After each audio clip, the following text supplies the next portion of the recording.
जय हिंद दोस्तों। आज सुबह मैं उठ के फ्रेश हुआ, थोड़ा वार्म अप किया मुर्गे के साथ और थोड़ा उसके बाद स्ट्रेचिंग करके मैं निकल गया रनिंग के लिए।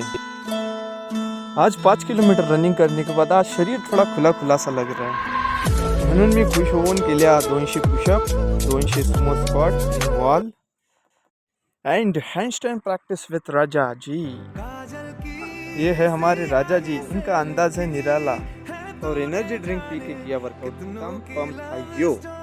हमारे राजा जी जिम में जाके आईने के सामने हंस रहे थे। पूछने पे पता चला मैं मेरी शक्ल को देख के हंस रहा हूँ बोले। तो कमेंट में बताओ इस स्मार्ट बंदे की शक्ल कैसी